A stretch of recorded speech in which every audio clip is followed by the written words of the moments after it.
Hey everyone, welcome to day 5 of this diabetes challenge, and I'm so excited for you to join me. And under my table, I've got my little doggy Katya. We've got a huge thunderstorm just brewing overhead. So yeah, but I don't think you'll be able to hear that because of the mic. And yes, so anyways, right, so what I want to kick off with is I want to just let me just see if everything's in order here. I just want to check my over here. It's awesome that you decided to join me. Okay, right. So today I just want to recap a few things I think we did for the first 4 days.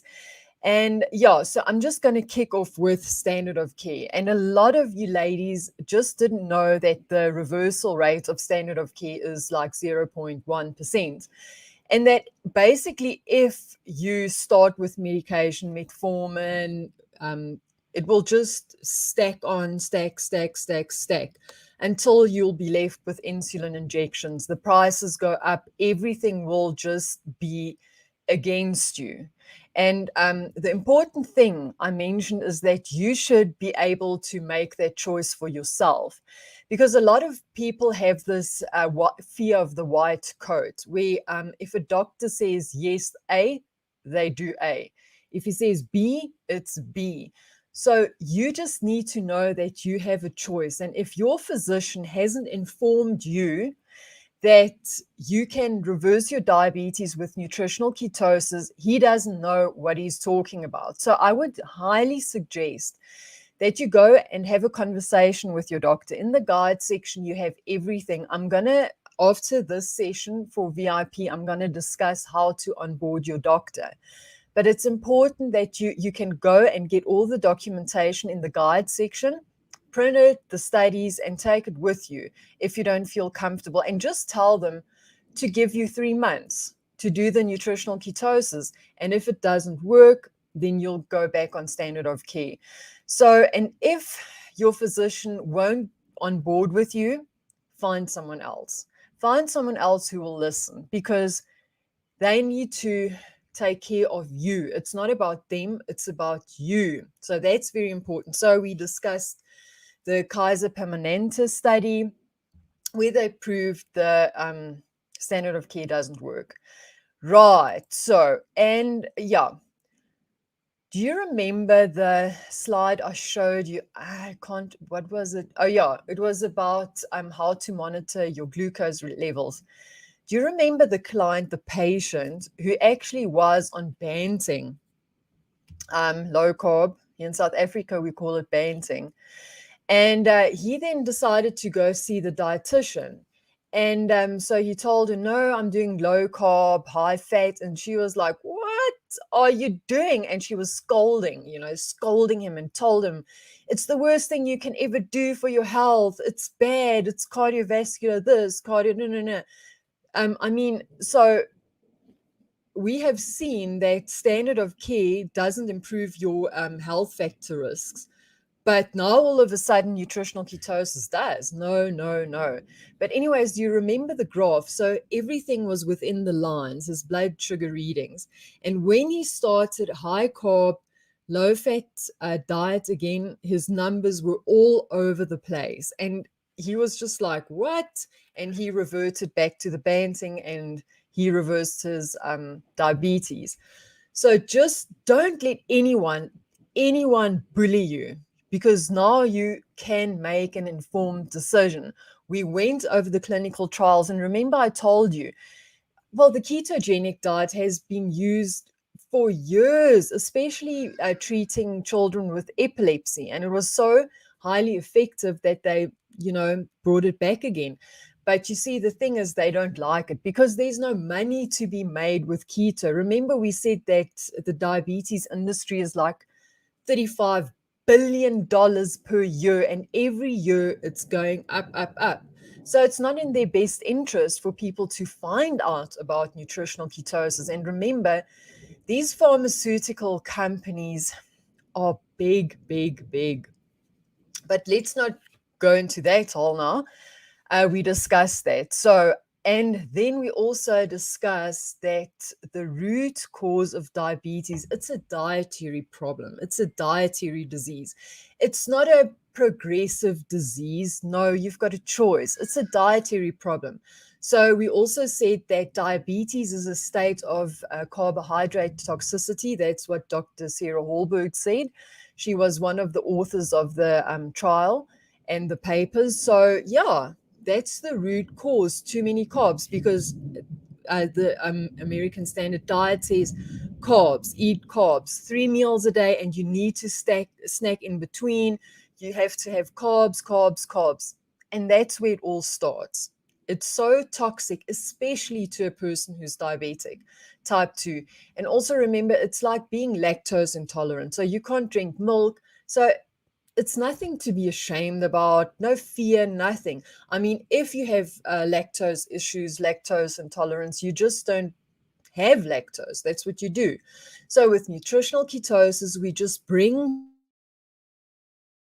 down the carbs, total carbs a day, and I explained the rest. So that we did, I think, in day 3. Yes. Katja's licking my feet. Anyways, right. So the graph. Remember the graph. I always came back to my famous graph. Well, anyways, ladies, remember carbs, it spikes your insulin. Protein, not as much. And the fat, nothing. Okay. I'm so sorry. I'm going to have some water, and it's a huge bottle. I know what's wrong with me today, but I have to have some water. My mouth is just going dry. So I'm just going to have some quickly.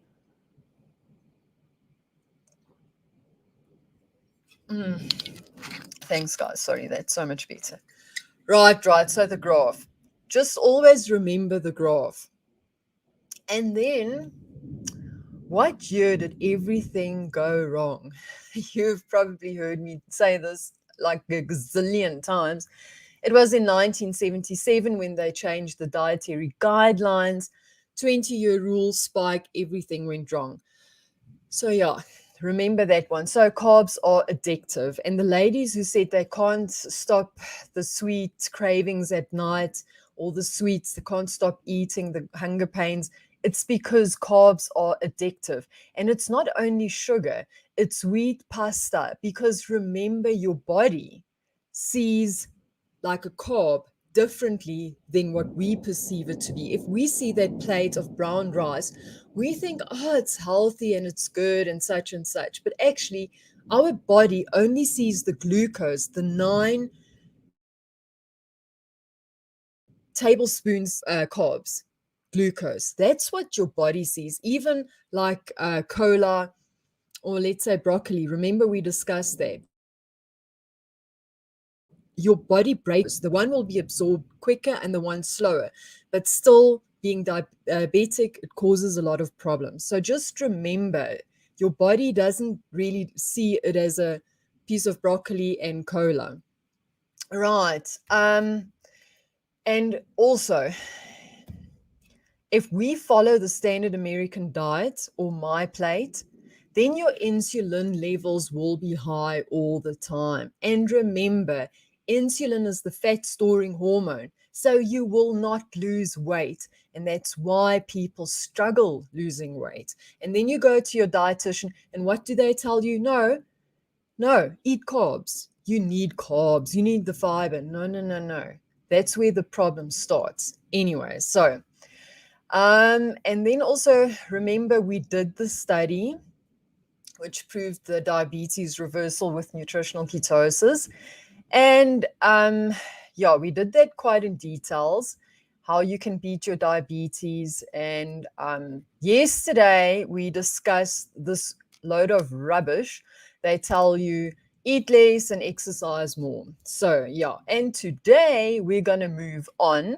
So let me just get my ducks in a row here with my presentation. The thunder's roaring just above me. We've actually got a grass roof. What do you call it? In Afrikaans, you say a grasdak. So we need to have those tall, like lightning things, like if the lightning strikes, it doesn't go into the grass. Anyways, yeah. So, okay, let what I want to discuss now is the labels, because I've been inundated with emails. Also, ladies asking, like, can I have this? Can I have these reps? Can I have. So, it is so important to just read the labels. And I'm going to teach you exactly what you need to do if you go into a store. Remember, the best is to buy something that has no label, right? But if there are labels, then check. And also, remember, I told you in VIP. But anyways, let's just start this one right now. So I'm going to put this on. I hope that it is working. It should. Right. Right. So how to read the labels. So the ingredients are always listed according to mass or weight. And most comes first and last is least. So let's say, for example, you're buying muesli, which we shouldn't. Well, there are carb clever options actually. So then let's say the coconut is most, it will be first. Say second, it's nuts, let's say sunflower nuts, that ingredient will be listed second. So most comes first and least is last. Most of the product will accordingly be in the first three ingredients. So the more ingredients you recognize, the better. If it's ingredients like with an E in the number, avoid at all costs. And also, if you cannot read and pronounce, just put it back. So remember, real food is best. So the portion size is also very important, the serving size on the package. So a lot of the times we assume it's 100 grams, but then it's like the serving size may be 25 grams. And it's like, oh, 8 grams of total carbs per 28 grams. No. The food lists, which are downloadable in the guides under day one, will give you a great guideline, right? So I've got all you can eat. So you can see you've got your duck fat, flaxseed, lard, the fat. Then I've got the protein, that's all your meat, your shellfish, crab, eggs, grouper, lobster, trout, wild fish. So wild is also most often than not better. And then your fowl and poultry, chicken. Chicken is very versatile. Sweeteners.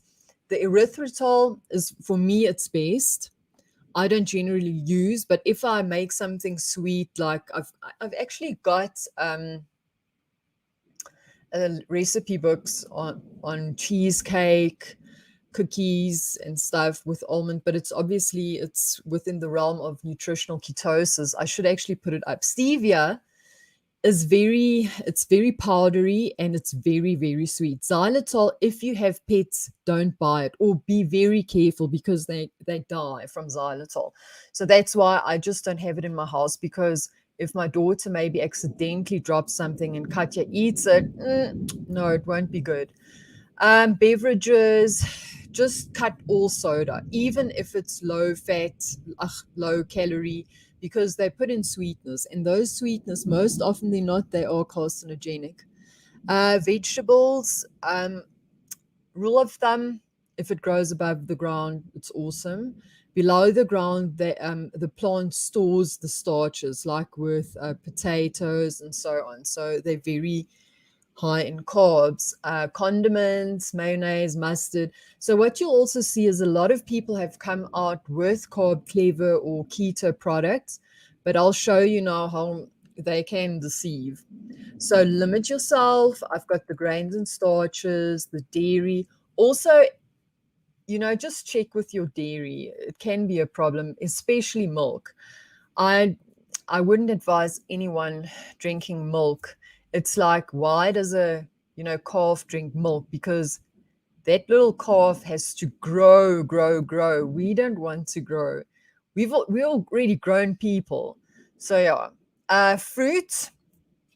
If it ends with berries, then it's good, like cherries, Okay, it hasn't got the B.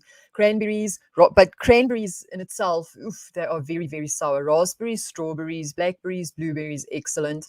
But just watch your portions. Fruit with very high sugar, avoid mango, banana, papaya, pineapple, grapes, and apricots. Limit yourself. As I said, when you start off, don't do the alcohol with the oxidative priority. Avoid. Okay. Go through these lists and check it out, so you're informed. So you know if you go to the store what to buy and what not to buy. Right. So nutrition facts. The first thing we want to look at always is the ingredients. Now, it's not very clear, but let's just continue.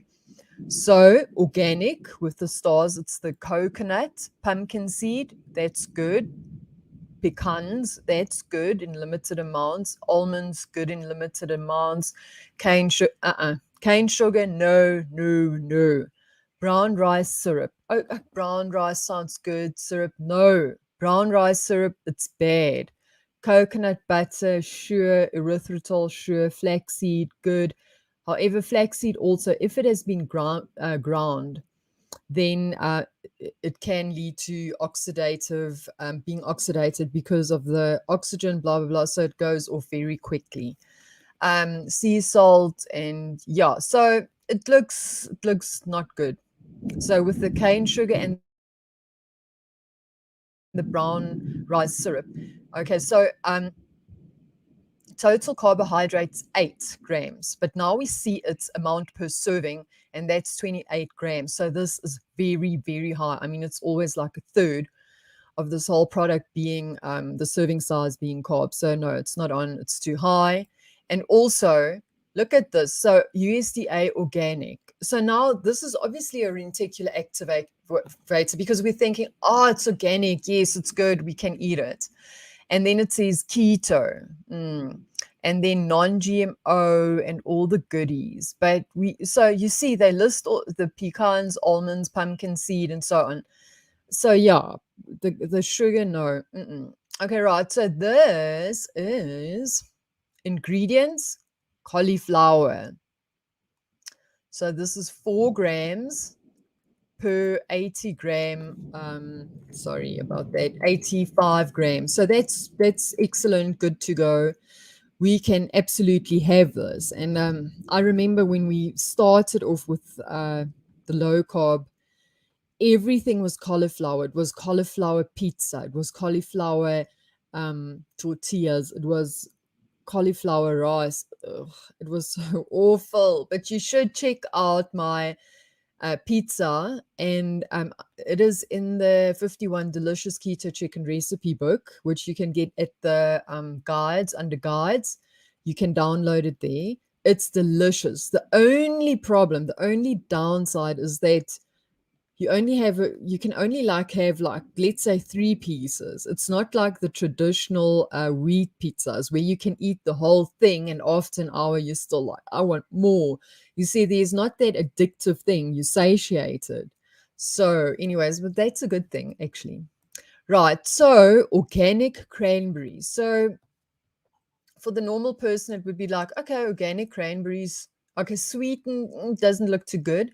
But let's see, ingredients: organic dried cranberries, organic cane sugar, no, organic expeller, pressed sunflower seed oil. So sunflower, all seed oils we also want to avoid. So yeah, you see, no, organic cane sugar, just because it says organic doesn't make it right. I mean, if they would have said organic cocaine, I mean, does that make it all right? No, it's bad for you.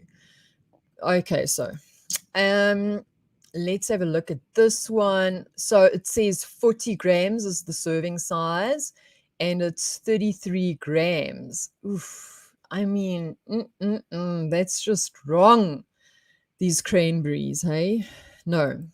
Anyway, so now we've got another product, Chosen Foods Classic Keto Mayo with MCT oil. That's medium chain triglyceride oil. Okay, looks good. Let's have a look at the ingredients. So I know it hasn't got ingredients. It says dip into your favorite keto mayo, clean take on classic spread, pure coconut oil, simply add a touch of sunshine to any dish. Right. Keto and paleo approved, soy oil and canola oil free. That's excellent. Soya, stay away from that stuff. Right. So, ingredients refined coconut oil, awesome. Egg yolks, water, distilled vinegar, less than 1%, mustard, organic rosemary extract. Okay. Check, check, check. Awesome, right? So let me just get back. Sorry, it's too quick. So as you can see, total carbs is like 0. So obviously this would count as a fat then. So you can see for 14 grams, but there are no carbs. So this is excellent, right? Um, yeah. So hidden names of sugar: agave nectar, agave syrup, Barbados sugar. Was that from the play? I don't know. Cane sugar, caramel, carob syrup. So all of these galactose and also maltodextrin. I think the GI index is like 100 and something. It's ridiculous. I mean, it will spike your insulin like instantly. You can only smell the stuff and there it goes again. Right. So there you can see this list is under the guide section. So go and download it. Just familiarize yourself with all these things. Right. So I hope by now you know the labels. So always start off, read the front, check the ingredients. If the ingredients are no-nos, put it back. If they okay, just check the carb content and always aim for 5 grams per 100 grams that you can eat freely. The higher it goes, no, then rather stay away. Those you can limit yourself with or totally just don't have. So yeah, I'm just going to have some water over here quickly. Right. So a lot of people who actually, obviously, they always say that they have diabetes, then you have a high risk of getting a heart attack, cardiovascular disease, heart problems, artery problems, all those things. And then they tell you, you know what? Sorry, I'm just going to pause here.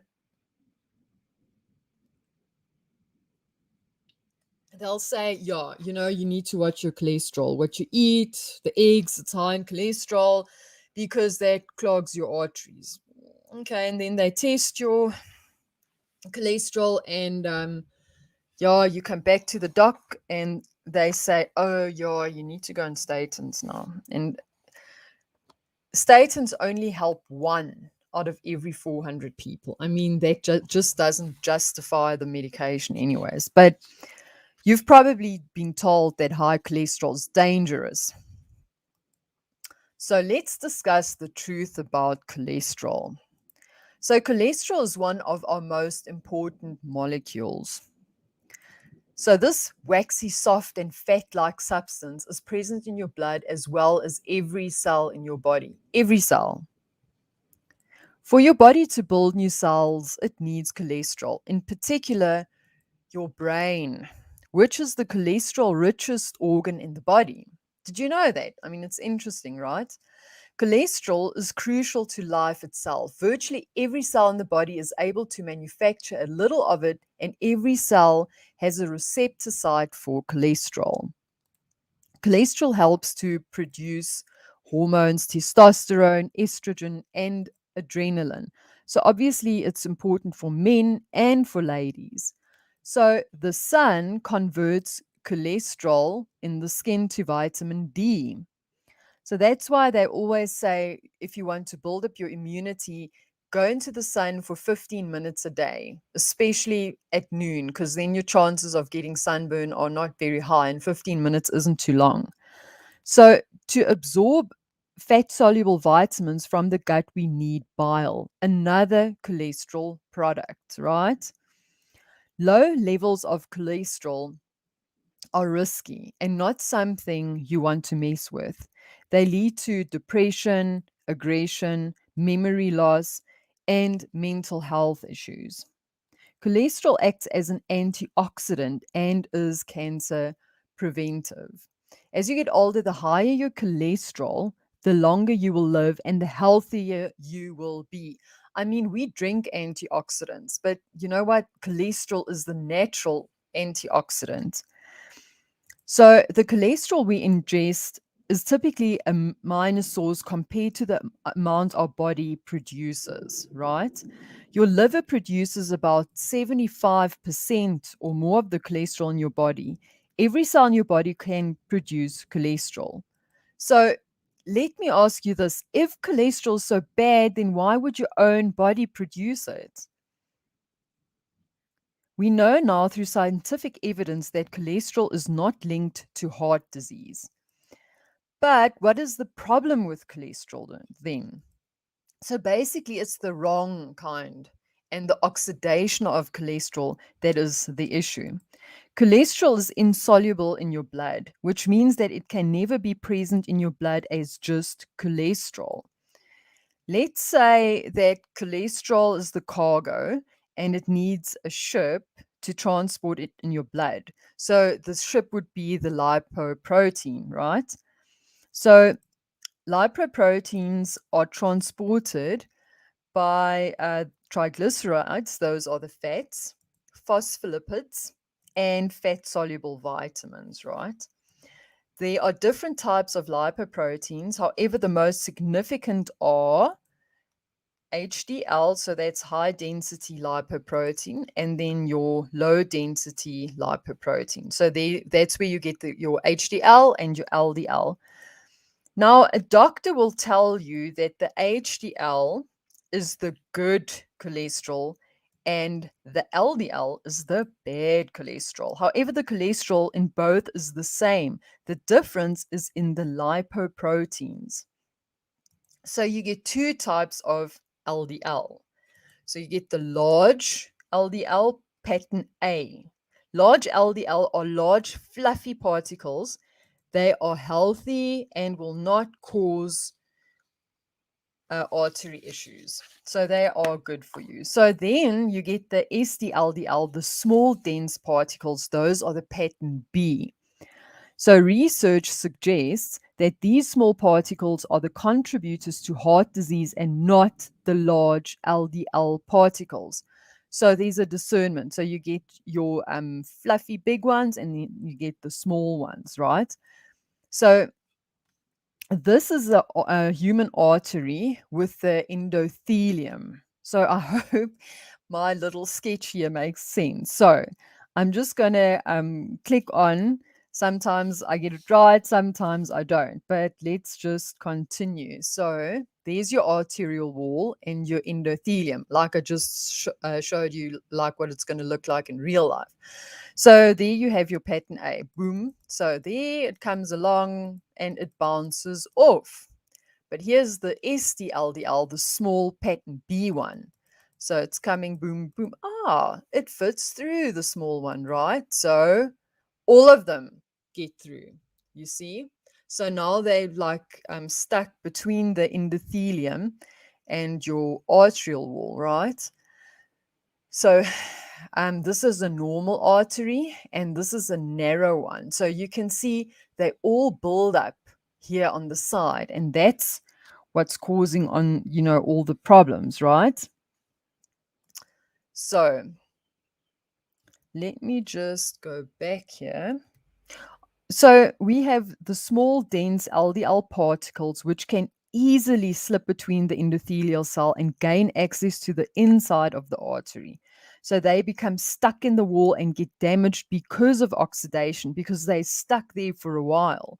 So the SDLDL or the pattern B particles are also very sticky and they stick to the lining, setting up for inflammatory processes. So they cause damage leading to plaque, and now sudden, a blood clot can form over the rupture and cause a heart attack or stroke. So blocked arteries caused by plaque buildup and blood clots are the leading cause of death in the US. So just to recap quickly, so we get the pattern A and we get the pattern B. The pattern A is the fluffy one. Pattern B is the small, the one who gets away, who slips into the cell wall, right? And then it gets sticky, and then clots and heart attacks can happen, right? So, in reality, there are other more important predictors of heart disease, many of them ranging from triglyceride levels, homocysteine, C-reactive protein, that's for inflammation, insulin levels, that's one of the most important, raised fasting glucose levels, and lipoprotein A. So, all of these can be kept in check with nutritional ketosis. So don't be fooled by an industry which simply wants to make you a drug addict and put you onto one of the most dangerous drugs around, statins. I mean, look at this. Revenue for statins is still expected to rise, with total sales on track to reach an estimated 1 trillion by 2020. Statin is a very big business, and I should actually just update this. So, as long as people buy these statins, they will be laughing all the way to the bank. Do yourself a favor and research the side effects of statins. It's absolutely shocking. And when it comes to testing cholesterol levels, remember one thing: cholesterol is not bad. LDL is not bad cholesterol. It's the size of the particles that matter. Therefore, LDL is not bad, but anything that changes LDL is bad. So, on its own, it's healthy. If it is changed to oxidized cholesterol, it is bad. So carbs and sugar can change it. And LDL must always be read in conjunction with triglycerides. Those are your fats. There are many factors which must be looked at as a whole before a proper conclusion can be reached. So my clients who walked through the door the first time worried sick about their cholesterol also couldn't believe how easy it is to just fix this. A ketogenic diet, nutritional ketosis, will help you get the good readings. So I told you the important one is also the triglyceride. So what I will do, is what if I were you, I just get all the blood work and just go through it. Because, sometimes it's hard for us if we sitting there in the doctor's office in this chair and this, figure of authority in the white coat, and we think we know nothing. That's the problem. So what causes these small, dense particles? So it's sugar, excess carb, lack of antioxidant, unhealthy lifestyle. Now, the big question: what can you do to improve your cholesterol? Just do nutritional ketosis, eliminate carbs. That's the easiest thing you can do. So, right. Um, so let me just click in. In other words, have more HDL and more fluffy big LDL and less SD, less, well, those are the pattern B sizes, right? So, by far the safest way to control bad oxidized cholesterol is to follow a ketogenic diet. So, ketogenic diets increase the concentration of heart healthy HDL cholesterol more than low fat, high carb diets.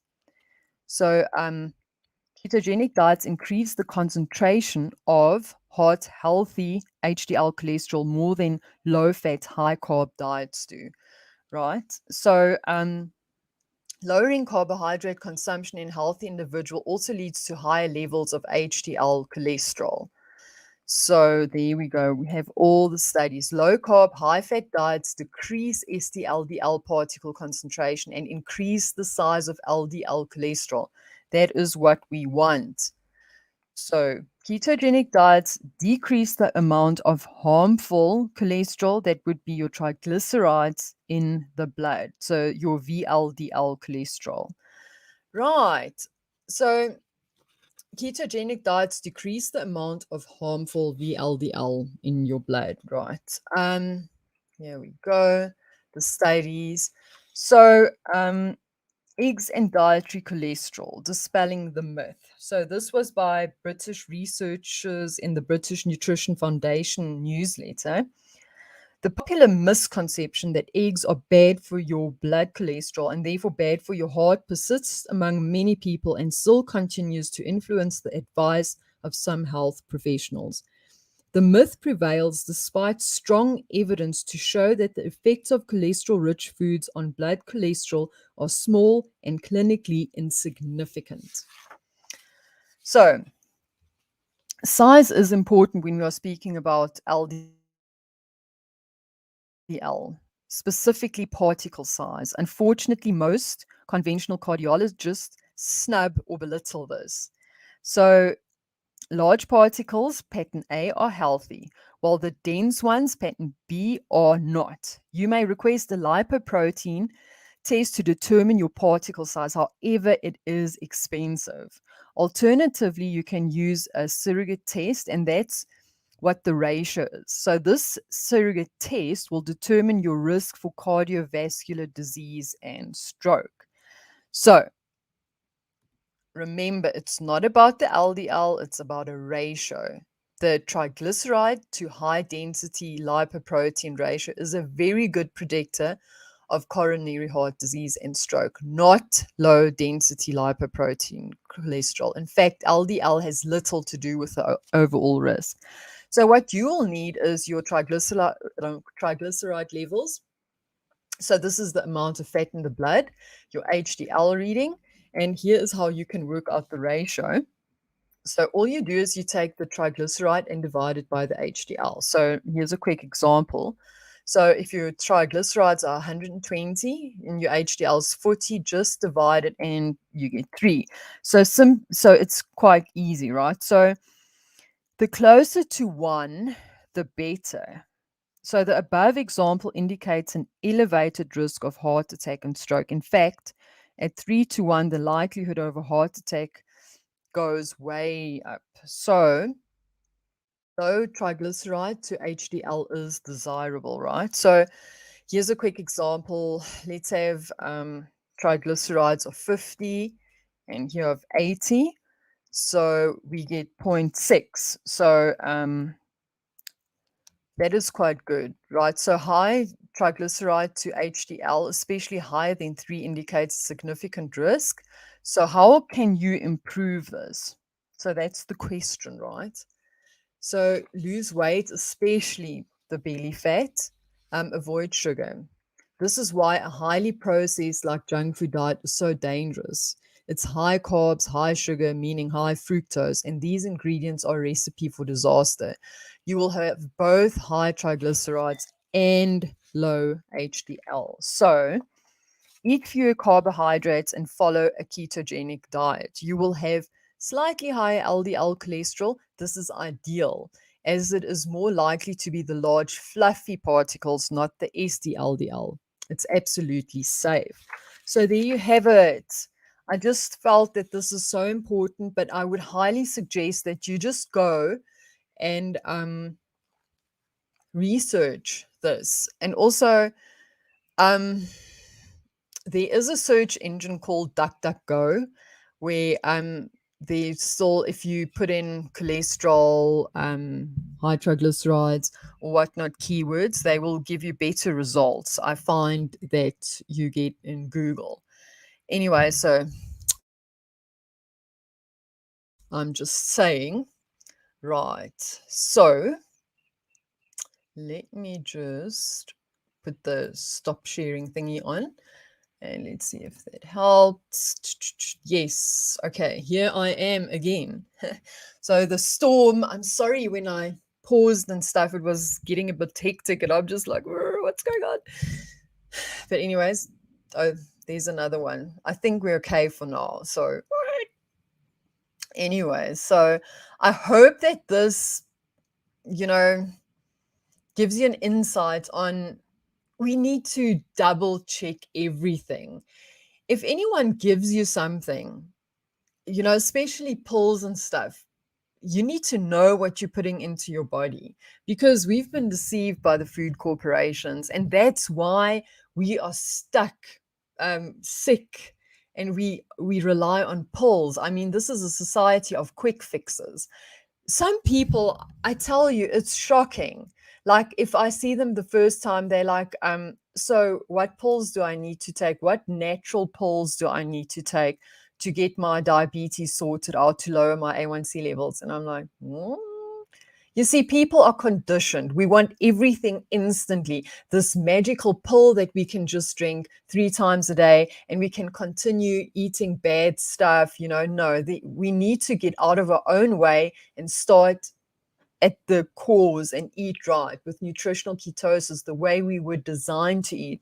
Remember the intestines from the chimpanzee and stuff I showed you? Yeah, that's what we need to do. We need to eat what we were designed to eat. So that's very important.